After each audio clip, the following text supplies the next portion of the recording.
Saya harap kita semua dalam keadaan baik ya. Jadi di sini sebelum saya melanjutkan video saya akan memperkenalkan diri saya terlebih dahulu serta menjelaskan tujuan saya membuat video ini. Baik, nama saya adalah Rilma Abigail Juliati Fernanda, biasa dipanggil Rilma.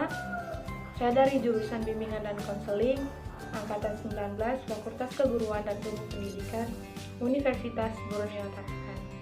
Tujuan saya membuat video ini adalah untuk memenuhi salah satu tugas akhir kami yang diampu oleh Bapak Kris Cahyono MPD. Tujuan saya mengambil pendekatan client center ini karena pendekatan ini mudah untuk saya pahami, menurut saya seperti itu. Baik, kita akan masuk ke dalam materi pendekatan client center atau terapi model ini dikembangkan pertama kali oleh Carl Rogers dengan sebutan client center therapy atau suatu metode perawatan psikis yang dilakukan dengan berdialog dengan klien agar tercapai gambaran yang serasi dengan klien, baik antara ideal set, diri konselir yang ideal dengan aktual set, diri konselir sesuai dengan kenyataannya sebenarnya. Jadi pendekatan client center ini difokuskan pada tanggung jawab dan kesanggupan klien untuk memenuhi cara-cara menghadapi kenyataan secara lebih penuh. Baik, kita akan masuk ke dalam sejarah konseling. Jadi teori person center dikembangkan oleh Dr. Carl Rogers pada tahun 1940-an. Pada awal perkembangan Carl Rogers menanamkan non-direktif. Jadi non-direktif di sini adalah yang memberikan suatu gambaran bahwa proses konseling yang menjadi pusat adalah klien dan bukan konselor. Sebagai reaksi kontra terhadap teori psikoanalisis yang bersifat direktif tradisional. Jadi direktif tradisional ini yang berpedoman pada tradisional.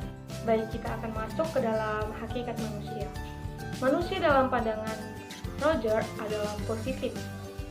Dia mempercayai manusia untuk mendorong bergerak maju, berjuang untuk bekerja, kooperatif, konstruktif, dan memiliki kelebihan pada inti terdalam tanpa perlu mendorong agresifnya.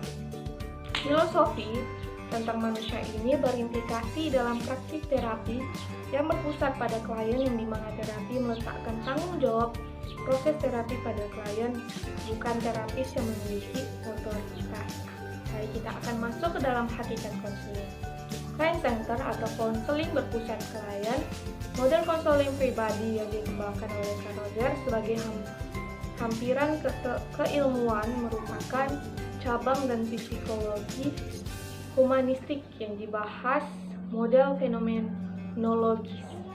Konseling orang berpusat mula-mula dikembangkan pada 1940 sebagai reaksi terhadap konseling psikoanalitik, semula dikenal sebagai model non-direktif, kemudian diubah menjadi berpusat pada klien.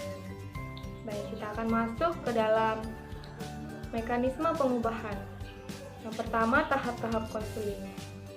Jika dilihat apa yang dilakukan konselor, person center terapi terdiri dari 4 tahap, yaitu penciptaan hubungan yang baik, kemudian pembebasan ungkapan, ketiga tercapainya insting, dan terakhir adalah pengakhiran. Kemudian kita akan masuk ke dalam teknik-teknik konseling. Carl Rogers mengatakan bahwa konselor harus memperhatikan berbagai keterampilan interpersonal yang dibutuhkan dalam person konseling. Keterampilan tersebut antara lain, yang pertama adalah mendengarkan aktif, kedua mengulang kembali, ketiga memperjelas, keempat menyimpulkan, kelima bertanya, keenam menginterpretasi, ketujuh mengkonfrontasi, kedelapan merefleksikan peranan, yang kesembilan memberikan dukungan, yang ke-10 berempati, yang ke-11 memfasilitasi, yang ke-12 memulai, yang ke-13 menentukan, yang ke-14 mengevaluasi, yang ke-15 memberikan umpan balik, yang ke-16 menjaga, yang ke-17 mendekatkan diri, yang ke-18 mencontoh model, dan yang terakhir adalah mengakhiri. Kemudian kita akan masuk dalam kekurangan dan kelebihan. Kekurangannya terlebih dahulu, yaitu kesalahan sebagian besar terapi dalam menerjemahkan sikap yang harus dikembangkan dalam hubungan terapeutik. Kemudian terkadang konseling seolah-olah merasa tidak diarahkan dan merasa tidak adanya tujuan yang jelas dan proses konseling, apalagi jika tidak adanya pengarahan dan saran dari konselor. Kemudian pendekatan ini dianggap terlalu terikat pada lingkungan kebudayaan Amerika Serikat yang sangat menghargai kemandirian seseorang dan pengembangan potensi dalam kehidupan masyarakat. Kemudian kita masuk pada kelebihannya. Dapat diterapkan pada setting individu maupun kelompok, kemudian memberi peluang yang luas terhadap klien untuk mendengar dan didengar. Kemudian pendekatan ini menekankan bahwa konseling dapat menentukan keberhasilan atau kegagalan proses konseling.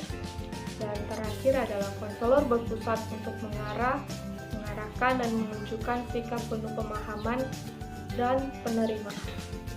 Mungkin ini saja yang menjadi penjelasan saya tentang client center. Banyak sekali kelemahan, banyak sekali kekurangan yang terdapat dalam video ini. Saya juga masih belajar dalam pembuatan video, jadi saya mohon maaf jika saya banyak memiliki kesalahan dalam penyampaian materi. Akhir kata saya ucapkan mohon maaf yang sebesar-besarnya. Mungkin ini saja yang bisa saya berikan, yang bisa saya sampaikan. Terima kasih dan shalom. Semoga video ini boleh bermanfaat bagi teman-teman